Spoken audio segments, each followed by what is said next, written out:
Oh, yeah.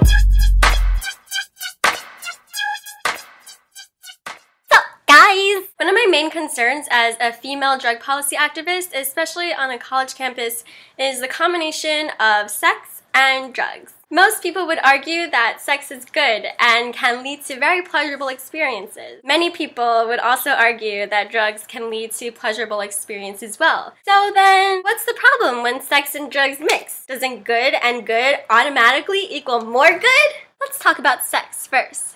Sex is only good if there's consent between the people that are involved. That is, the people want to be involved in the activity. So what's consent? And what does consent look like? Saying yes.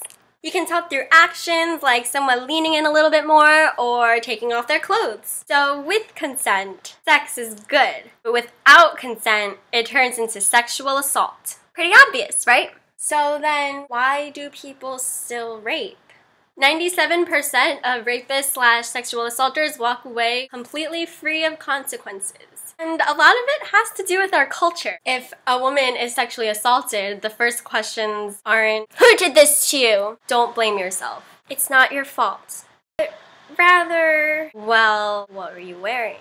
Did you go home with him? Were you drinking? Society blames the victim for a number of reasons, but when you really think about it, that doesn't make sense, because then that would mean that a person's willingness to engage in sexual activity is open to interpretation, and it's not. It just isn't. It's an obvious yes. One of the biggest reasons for victim blaming is if the victim was using drugs at the time of the assault. So now, let's talk about what really happens when sex and drugs mix. Men who have been drinking alcohol commit 1/2 of all sexual assaults. Approximately 55% of all victims have been drinking or using drugs at the time that they were assaulted. However, this is not to suggest that the victim is ever at fault, but rather that the perpetrator takes advantage of people that they perceive as more vulnerable. 54% of rapes are never reported, and there are a lot of reasons why a victim never chooses to report a rape. But one of the biggest reasons, as I mentioned before, is the use of drugs or alcohol at the time of the assault. When sex and drugs are mixed, there are a lot of specific reasons that a victim may not choose to report.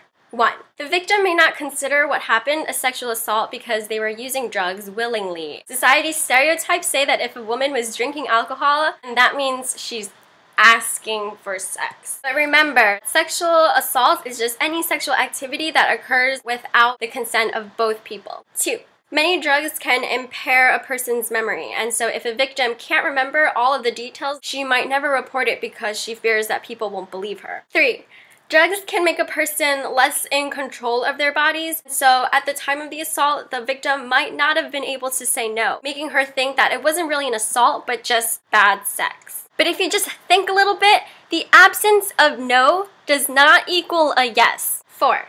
Our current drug policies don't exactly encourage people to report that a sexual assault occurred at the time that they were under the influence, especially if they were drinking underage or using an illegal drug. Nobody is going to come out and talk about sexual assault if they fear that they're going to get in trouble with the law or be arrested. Substance use and sexual violence have a reciprocal relationship. There is no doubt drugs are used to facilitate sexual assault.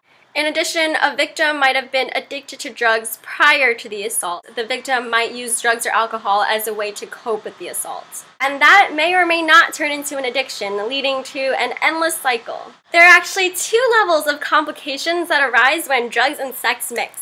Like I said before, drugs are used to facilitate sexual assault, but on the higher level involving our culture, our society, and our laws, our drug policy reinforces that victim-blaming culture, leaving survivors feeling isolated and shameful because a large majority of the reactions to this assault will be, well, she shouldn't have been drinking anyways. That's what happens when you use an illegal drug. She should have known that. Unless victims who've been assaulted under the influence of drugs or alcohol can come out and talk about it without feeling isolated or shamed, they will never be able to find the path to treatment and resources that could eventually help them move on. Just a final note, guys, if a person is intoxicated, they are not legally able to give consent to any sexual activity. But that doesn't mean that all sexual activity that occurs under the influence of drugs is always sexual assault. You can engage in sexual activity under the influence of drugs without violating someone or feeling violated the next day. And know that it was a safe, consensual, and enjoyable experience. What's most important is whether or not a person is able to consent and how intoxicated they are, which is why it's so important that we're always responsible